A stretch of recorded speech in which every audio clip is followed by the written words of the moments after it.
Hello friends, मेरा नाम अमरीश यादव और मैं आपसे ये कहना चाहूँगा कि अगर अभी तक आप लोगों ने अभी अनअकैडमी एप्लीकेशन इंस्टॉल नहीं किया है तो इंस्टॉल कर लीजिए, जहाँ पे मेरी फ्री क्लासेस भी चलती हैं, जहाँ पे मेरी पेड क्लासेस भी चलती है। तो फ्री क्लासेस भी आप रेगुलर दे सकते हैं। एवरीडे एसएससी में, रेलवे में जितने भी आपके अपकमिंग एग्जामिनेशन आ रहे हैं, सारे सेक्शंस के लिए मैं आपको फ्री क्लासेस वहाँ पे प्रोवाइड करा रहा हूँ। करना सिर्फ इतना है आपको कि अनअकैडमी का एप्लीकेशन इंस्टॉल करना है और वहां पे आपको कोड टाइप करना है विमरीस @14। विमरीस मेरा नाम है, @ जो है स्पेशल कैरेक्टर हो जाएगा और 14 डिजिट हो जाएगा, जिससे आप फ्री क्लास है जो बिल्कुल फ्री है, बिना किसी पैसे लगाए जो वीडियोस मिलेंगी वो आप जाकर के वहां पे देख सकते हैं बिल्कुल फ्री अनअकैडमी के एप्लीकेशन पे। उसके बाद दोस्तों, अगर ये वीडियो आपको अच्छी लग रही है, जो वीडियो प्रेजेंट करी जा रही है आपको शिक्षा सिटी पे, तो वीडियोस को लाइक करिए, चैनल को ज्यादा से ज्यादा शेयर करिए, चैनल को ज्यादा से ज्यादा सब्सक्राइब करिए। चलिए वीडियो देखते हैं। नमस्कार, स्वागत है आप सभी का शिक्षा सिटी के इस यूट्यूब चैनल में। दोस्तों, हमने आरआरबी एनटीपीसी के लिए जो टेस्ट सीरीज स्टार्ट की थी उसको आज हम और आगे बढ़ाएंगे। आज के इस वीडियो में हम टेस्ट सीरीज जो है 9वें नंबर की उसको हम आज कंप्लीट करेंगे। टोटल आज के इस वीडियो में हमने 30 प्रश्नों को सम्मिलित किया हुआ है। ये जो 30 प्रश्न होंगे जीके के, जीएस के और करंट अफेयर्स के होंगे। तो चलिए वीडियो को स्टार्ट करते हैं और सॉल्व कर लेते हैं आज के 30 प्रश्नों को। तो चलिए वीडियो को शुरू करते हैं। पहला इंपॉर्टेंट प्रश्न हमारा है, लिथियम की परमाणु संख्या कितनी होती है। काफ़ी इंपॉर्टेंट प्रश्न है। तो लिथियम की जो परमाणु संख्या होती है वह कितनी होती है। तो टोटल लिथियम की परमाणु संख्या आपको मिलेगी 3, यानी ऑप्शन जो इसका ए है बिल्कुल सही है। लिथियम में जो परमाणुओं की संख्या होती है वह 3 होती है। अगला इंपॉर्टेंट प्रश्न हमारा है, सब्लिमेशन जिसको हिंदी में हम कहते हैं ऊर्ध्वपातन के दौरान कौन सी क्रिया होती है, मतलब कौन सा रूपांतरण होता है, आपको बताना है। काफ़ी अच्छा प्रश्न ये है। तो ऊर्ध्वपातन यानी कि सब्लिमेशन के दौरान कौन सा इनमें से जो है रूपांतरण होता है। तो इसमें जो है ठोस पदार्थ जो है वह सीधे गैस बन जाता है, यानी ऑप्शन इसका बी बिल्कुल सही है। ठोस पदार्थ का सीधे परिवर्तन किस में हो जाता है, गैस में, यानी ऑप्शन बी इसका बिल्कुल सही है। अगला इंपॉर्टेंट प्रश्न हमारा क्या कह रहा है, परमाणु जिनमें प्रोटॉनों की संख्या समान होती है परंतु न्यूट्रॉनों की संख्या अलग अलग रहती है उसको हम क्या कहते हैं। तो परमाणु जिनमें प्रोटॉनों की संख्या समान होती है परंतु न्यूट्रॉनों की संख्या अलग अलग होती है, इनको हम कहते हैं आइसोटोप्स, यानी कि समस्थानिक, यानी ऑप्शन जो डी है इस प्रश्न का हमारा बिल्कुल सही है। चौथा प्रश्न हमारा क्या कह रहा है, वायु शक्ति यानी कि विंड पावर में कौन सी ऊर्जा जो होती है वह विद्युत ऊर्जा में परिवर्तित होती है। मोस्ट इंपॉर्टेंट प्रश्न। तो जो गतिज ऊर्जा होती है यह विद्युत ऊर्जा में परिवर्तित हो जाती है किसमें, तो वायु शक्ति में, यानी ऑप्शन जो इसका ए है बिल्कुल सही है। गतिज ऊर्जा यानी कि वायु शक्ति में जो है, विंड पावर में जो है, जो गतिज ऊर्जा होती है वह विद्युत ऊर्जा में परिवर्तित हो जाती है। अगला प्रश्न हमारा क्या कह रहा है, प्रेशर कुकर जो होता है खाना पकाने में समय को घटा देता है। आपको बताना है कि किस कारण से जो है प्रेशर कुकर में जो खाना है वह कम समय में पक जाता है। काफ़ी अच्छा प्रश्न है। तो इस प्रश्न का राइट आंसर हो जाएगा, प्रेशर कुकर के भीतर जो जल का क्वथनांक होता है, जल का जो बॉइलिंग पॉइंट होता है वह बढ़ जाता है। इसके कारण से जो है प्रेशर कुकर में जो है खाना काफ़ी जल्दी पक जाता है। तो इस प्रश्न का राइट आंसर हो जाएगा ऑप्शन ए, यानी कि जल मतलब प्रेशर कुकर के भीतर जो जल होता है उसका क्वथनांक बढ़ जाता है। अगला प्रश्न हमारा है, किसी पिंड का भार, आपको बताना है किसी पिंड का जो भार है वह कहाँ पे सर्वाधिक होता है। तो किसी भी पिंड का जो भार होता है वह ध्रुवों पर सबसे सर्वाधिक होता है, यानी कि सबसे अधिक होता है। तो छठे प्रश्न का राइट आंसर माना जाएगा ऑप्शन बी, यानी कि ध्रुवों पर सर्वाधिक होता है किसी पिंड का भार। अगला प्रश्न हमारा है, पाचन तंत्र में लार की, यानी कि लार जो होता है उसकी क्या भूमिका होती है। तो पाचन तंत्र में लार की क्या भूमिका होती है, स्टार्च को पचाने में जो होता है लार यह सहायता करता है। तो इसका राइट आंसर हो जाएगा स्टार्च को पचाने में, यानी ऑप्शन ए इसका बिल्कुल सही है। आठवां प्रश्न हमारा क्या कह रहा है, पाचन और श्वसन दोनों के लिए सामान्य मार्ग कौन सा होता है। तो पाचन और श्वसन दोनों के लिए जो समान मार्ग होता है यह होता है ग्रसनी, यानी ऑप्शन ए इसका बिल्कुल सही हो जाएगा आपका ग्रसनी। पाचन और श्वसन इन दोनों क्रियाओं के लिए सामान्य मार्ग को कहा जाता है। जो सामान्य मार्ग होता है इसके लिए वो होता है ग्रसनी का, यानी ऑप्शन जो इसका ए है बिल्कुल सही है। नौवां प्रश्न हमारा क्या कह रहा है, वर्तमान में आपको बताना है रिजर्व बैंक ऑफ इंडिया यानी कि आरबीआई के गवर्नर कौन है। तो वर्तमान समय में आरबीआई के गवर्नर कौन है? तो शक्तिकांत दास, यानी ऑप्शन ए इसका बिल्कुल सही है, शक्तिकांत दास। और शक्तिकांत दास से पहले कौन आरबीआई के गवर्नर थे? तो उर्जित पटेल। तो इसे भी आप ध्यान दीजिएगा। अगला इंपॉर्टेंट प्रश्न है, आपको बताना है कि जो अफ्रीकी संघ है, जो अफ्रीकन यूनियन, उसमें कुल कितने देश शामिल हैं? तो अफ्रीकन यूनियन में कुल कितने देश सम्मिलित हैं? तो टोटल 55 देशों का समूह है यह अफ्रीकन यूनियन। तो आप इसे ध्यान दीजिएगा, अफ्रीकन यूनियन में टोटल 55 देश क्या है? तो इसके सदस्य हैं। तथा अफ्रीकन यूनियन का आपको हेडक्वार्टर कहाँ पे मिलेगा? आदिस अबाबा में। कहाँ पे? तो आदिस अबाबा में अफ्रीकन यूनियन का आपको हेडक्वार्टर मिलेगा। तथा हाल ही में अफ्रीकन यूनियन की जो 33वीं बैठक थी, यह आयोजित की गई थी कहाँ पे? तो 2020 में अफ्रीकन यूनियन की जो 33वीं बैठक थी, इसका आयोजन किया गया था आदिस अबाबा में। तो इसे भी आप ध्यान दीजिएगा। अगला प्रश्न हमारा क्या कह रहा है?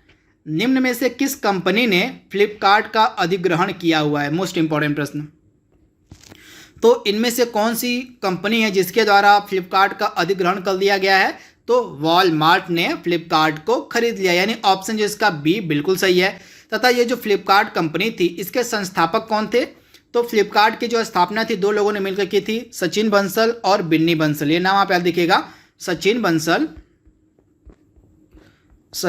बंसल और बिन्नी बंसल, इन दो लोगों के द्वारा मिलकर जो है फ्लिपकार्ट की स्थापना की गई थी। तथा वर्तमान में फ्लिपकार्ट के सीईओ कौन है? तो वर्तमान में फ्लिपकार्ट के सीईओ हैं कल्याण कृष्ण मूर्ति। कौन है? तो कल्याण कृष्ण मूर्ति जो हैं, ये वर्तमान में फ्लिपकार्ट के सीईओ हैं। तो इसे आप ध्यान दीजिएगा।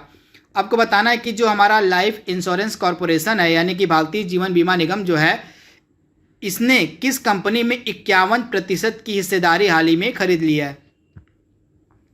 तो हाल ही में एलआईसी ने आईडीबीआई बैंक में टोटल 51% की हिस्सेदारी खरीद ली है। तो इसका राइट आंसर आपको मिलेगा ऑप्शन ए, यानी कि आईडीबीआई बैंक। तथा वर्तमान में एलआईसी के अध्यक्ष कौन है? एम.आर. कुमार जो हैं, ये वर्तमान में एलआईसी के अध्यक्ष हैं। तो इसे भी आप ध्यान दीजिएगा। अगला प्रश्न हमारा क्या कह रहा है? हाल ही में किस भारतीय राज्य ने मैं अंग्रेजों से नहीं डरता हूं नामक अभियान शुरू किया है? काफ़ी अच्छा प्रश्न है। तो इस भारतीय राज्य का क्या नाम है जिसके द्वारा यह जो अभियान है शुरू किया गया है? तो इस भारतीय राज्य का नाम है हरियाणा। तो हरियाणा की जो गवर्नमेंट है, इसके द्वारा जो है मैं अंग्रेजों से डरता नहीं हूं नामक अभियान शुरू किया गया। तो राइट आंसर आपको मिलेगा ऑप्शन बी। अगला प्रश्न हमारा क्या कह रहा है? हाल ही में किस राज्य ने इतिहास और संस्कृति को संरक्षित करने के लिए हेरिटेज कैबिनेट का गठन किया है? तो इसका राइट आंसर हो जाएगा ओडिशा, यानी ऑप्शन बी इसका बिल्कुल सही है, ओडिशा। अगला इंपॉर्टेंट प्रश्न हमारा है, ब्रिटेन में भारतीय राजदूत कौन है? तो ब्रिटेन में भारत के राजदूत कौन है? तो यहाँ पे ब्रिटेन में भारत के जो प्रमुख होते हैं, मतलब जो व्यक्ति होते हैं, उनको हम उच्चायुक्त नाम कहते हैं। तो इसे आप याद रखिएगा। जो कॉमनवेल्थ कंट्रीज होते हैं, कॉमनवेल्थ कंट्री में जो भारत के राजदूत नियुक्त किए, तो उनको हम उच्चायुक्त के नाम से जानते हैं। तो यहाँ पे आपको बताना है कि ब्रिटेन में भारत के उच्चायुक्त कौन है? तो गायत्री कुमार जो है प्रेजेंट टाइम में ब्रिटेन में भारत की उच्चायुक्त हैं। और तरनजीत सिंह संधू किस देश में भारत के राजदूत हैं? तो यूएसए, यानी कि अमेरिका में भारत के राजदूत हैं तरनजीत सिंह संधू। तो इसे भी आप ध्यान दीजिएगा। और एक चीज़ और, ये जो हर्षवर्धन श्रृंगला है, ये प्रेजेंट टाइम में कौन है? तो ये भारत सचिव है। क्या है? सॉरी, ये विदेश सचिव हैं प्रेजेंट टाइम में। कौन? हर्षवर्धन श्रृंगला। तो इन्हें भी आप याद रखिएगा। जो हर्षवर्धन श्रृंगला हैं, ये प्रेजेंट टाइम में विदेश सचिव हैं। अगला प्रश्न कह रहा है, रेस्टोरेंट में एकल उपयोग प्लास्टिक के उपयोग पर प्रतिबंध लगाने वाला जो पहला अमेरिकी राज्य है, वह कौन सा है? तो रेस्टोरेंट पर एकल उपयोग वाले प्लास्टिक पर प्रतिबंध लगाने वाला पहला अमेरिकी राज्य कौन बन गया था? हवाई, यानी ऑप्शन ए इसका बिल्कुल सही है, हवाई। अमेरिका में टोटल कितने राज्य हैं आपको पता होना चाहिए? तो टोटल 50 राज्यों का समूह है अमेरिका। तो इसे आप याद रखिएगा। अमेरिका की राजधानी है वाशिंगटन डीसी तथा अमेरिका के राष्ट्रपति प्रेजेंट टाइम में है डोनाल्ड ट्रंप। अगला प्रश्न हमारा है, भारत का पहला हाथियों का अस्पताल कहाँ बनाया गया है? सुपर इंपॉर्टेंट प्रश्न। तो भारत का जो पहला हाथियों का अस्पताल है, यह बनाया गया है मथुरा में, यानी ऑप्शन ए इसका बिल्कुल सही है, मथुरा। तथा ये एक जगह है बिहार में भागलपुर, आप याद देखिएगा, यहाँ पे कछुआ पुनर्वास केंद्र बनाया गया। आप याद देखिए कछुआ पुनर्वास केंद्र बनाया गया है यहाँ पे भागलपुर में, भागलपुर बिहार में पड़ेगा। तथा इसी भागलपुर में ही डॉल्फिन रिसर्च सेंटर भी बनाया गया, तो इसे भी आप ध्यान दीजिएगा। कछुआ पुनर्वास केंद्र और डॉल्फिन रिसर्च सेंटर, ये दो जो हैं प्रमुख सेंटर बनाए गए हैं बिहार के भागलपुर में। तथा भारत का जो हाथियों का पहला अस्पताल है यह मथुरा में बनाया गया। तो ये सारी चीज़ें आपको पता होनी चाहिए। अगला प्रश्न हमारा है, हाल ही में पहली महिला फ्लाइट इंजीनियर कौन बनी है? सुपर इंपॉर्टेंट प्रश्न। तो हाल ही में पहली महिला फ्लाइट इंजीनियर कौन बनी है? तो इनका नाम है हीना जायसवाल, यानी ऑप्शन ए इसका बिल्कुल सही है, हीना जायसवाल। अगला प्रश्न हमारा है, भारत के राष्ट्रपति का जो वेतन है वह कौन तय करता है? सुपर इंपॉर्टेंट प्रश्न। तो भारत के राष्ट्रपति का जो वेतन है वह संसद तय करती है, यानी ऑप्शन जो इसका बी, ऑप्शन जो ए है इसका बिल्कुल सही है। भारतीय संसद जो है वे भारत के राष्ट्रपति का वेतन तय करती है। अगला प्रश्न हमारा है, द एक्सीडेंटल प्राइम मिनिस्टर काफ़ी फेमस बुक थी, आपको बताना है कि इस बुक के राइटर कौन है। तो द एक्सीडेंटल प्राइम मिनिस्टर पुस्तक के लेखक थे संजय बारूद, इसे आप ध्यान दीजिएगा। तथा यह पुस्तक किस प्राइम मिनिस्टर के ऊपर आधारित थी? तो डॉक्टर मनमोहन सिंह के ऊपर यह पुस्तक लिखी गई थी, तो इसे भी आप याद रखिएगा। तथा इस पुस्तक को लिखा किसने था? तो संजय बारू ने। अगला प्रश्न हमारा है, an era of darkness the British empire in India नामक पुस्तक के लेखक कौन है? तो यह जो पुस्तक है लिखी गई थी शशि थरूर के द्वारा, यानी ऑप्शन ए इसका बिल्कुल सही है, शशि थरूर। अगला इंपॉर्टेंट प्रश्न हमारा है, चंबल नदी निम्नलिखित में से कहाँ से निकलती है? तो चंबल नदी कहाँ से निकलती है? तो जाना पाव की पहाड़ियाँ हैं, कहाँ पे आपको मिलेंगी जाना पाव की पहाड़ियाँ? तो ये एमपी में मिलेंगी आपको जाना पाव की पहाड़ियाँ, यहीं से आपको निकलती है चंबल नदी। तथा राजस्थान का जो कोटा शहर है यह चंबल नदी के किनारे ही स्थित है। अगला प्रश्न हमारा है, अरावली पहाड़ी की सबसे ऊंची चोटी, आपको बताना है कि कौन सी अरावली पहाड़ी की सबसे ऊंची चोटी है। तो अरावली पहाड़ी की सबसे ऊंची चोटी कौन सी है? तो इसका राइट आंसर आपका हो जाएगा गुरु शिखर जो है यह अरावली पहाड़ी की सबसे ऊंची चोटी है। तो आप इसे याद रखिएगा, ये काफ़ी अच्छा प्रश्न है तथा लगातार जो है यह एग्जाम में पूछा गया है। इस तरह के जो प्रश्न आपके दिमाग में होने चाहिए। तथा इसके बाद ये जो डोडा बेटा ऑप्शन में दिया गया है, ये डोडा बेटा जो है किस पहाड़ की सबसे ऊंची चोटी है? तो नीलगिरी पहाड़ी। आप याद देखिएगा, नीलगिरी पहाड़ियों की जो सबसे ऊंची चोटी है वह है डोडा बेटा, तो इसे आप ध्यान दीजिएगा। तथा अनाईमुड़ी किस पहाड़ी की सबसे ऊंची चोटी है? तो अन्नामलाई पहाड़ी की सबसे ऊंची चोटी जो है, अन्नामलाई पहाड़ी की सबसे ऊंची चोटी को हम कहते हैं अनाईमुड़ी।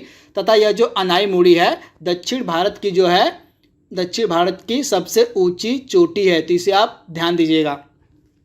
इसके बाद अगला इंपॉर्टेंट प्रश्न हमारा है, निम्न में से किसके द्वारा चोल वंश की स्थापना की गई थी? तो चोल वंश का संस्थापक कौन माना जाता है? तो चोल वंश की जो स्थापना है यह की गई थी विजयालय चोल के द्वारा, यानी ऑप्शन जो इसका बी बिल्कुल सही है। यहाँ पे विजयालय होगा, विजयलाल नहीं, विजयालय क्या हो जाएगा? विजयालय के द्वारा जो है चोल साम्राज्य की स्थापना की गई थी। अगला प्रश्न हमारा है, अहमदाबाद जो शहर है वह किस नदी के किनारे स्थित है? तो अहमदाबाद जो शहर है ये आपको मिलेगा साबर नदी के किनारे, यानी ऑप्शन ए इसका बिल्कुल सही है, साबरमती नदी के किनारे स्थित है अहमदाबाद शहर। अगला इंपॉर्टेंट प्रश्न हमारा है, सिमलीपाल जो टाइगर रिजर्व है यह किस राज्य में स्थित है? काफ़ी अच्छा प्रश्न है। तो सिमलीपाल टाइगर रिजर्व आपको कहाँ पे मिलेगा? तो उड़ीसा में, यानी राइट आंसर आपको मिलेगा जो है उड़ीसा, यानी कि ऑप्शन जो इसका बी बिल्कुल सही है, उड़ीसा। अगला जरूरी प्रश्न हमारा है, जो LAC है जिसको हम बोलते हैं लाइन ऑफ एक्चुअल कंट्रोल, यानी कि हिंदी में इसको कहा जाता है वास्तविक नियंत्रक लेखा। तो आपको बताना है कि जो वास्तविक नियंत्रक रेखा है वह किन देशों को अलग करती है? तो जो वास्तविक नियंत्रक रेखा है यह दो देशों को अलग करती है, कौन कौन से? भारत और पाकिस्तान, यानी ऑप्शन ए इसका बिल्कुल सही है, भारत और पाकिस्तान। अगला इंपॉर्टेंट प्रश्न हमारा है, कंबाला भैंस की जो जाति है किस राज्य से संबंधित है? तो कंबाला भैंस का जो संबंध है यह आपको मिलेगा कर्नाटक राज्य से। तो राइट आंसर आपका हो गया ऑप्शन बी, यानी कि कर्नाटक राज्य। आज का अगला प्रश्न हमारा है, कृष्णदेव राय जो थे इनके द्वारा किस राज्य पर शासन किया गया था? तो जो कृष्णदेव राय थे इन्होंने 1509 ईस्वी से लेकर, आप ध्यान दीजिएगा, 1509 से लेके 1529 ईस्वी के मध्य इन्होंने विजयनगर साम्राज्य पर शासन किया था। तो इसका राइट आंसर आपका हो जाएगा विजयनगर साम्राज्य। तथा विजयनगर साम्राज्य की स्थापना किसने की थी? तो हरिहर प्रथम और उनके भाई बुक्का राय के द्वारा जो है इसकी स्थापना की गई थी विजयनगर साम्राज्य की। आज का लास्ट प्रश्न हमारा है, निम्न में से किस अधिनियम ने मुस्लिमों के लिए पृथक निर्वाचन की व्यवस्था की थी? तो इसका राइट आंसर रहेगा जो मार्ले मिंटो सुधार अधिनियम था 1909 का, इसने जो है मुसलमानों के लिए पृथक निर्वाचन क्षेत्र की व्यवस्था कर दी थी। तो इसका राइट आंसर आपको मिलेगा मार्ले मिंटो अधिनियम 1919। तो दोस्तों यहाँ पे हमने टोटल 30 महत्वपूर्ण प्रश्नों को कवर कर लिया है तथा यह हमारी जो टेस्ट सीरीज है उसका 9वां पार्ट था। आई होप आपको यह वीडियो जरूर पसंद आएगा। तो आज के लिए बस इतना ही, मिलते हैं हम जल्दी अगले वीडियो में। तब तक के लिए thank you, thanks for watching, thank you.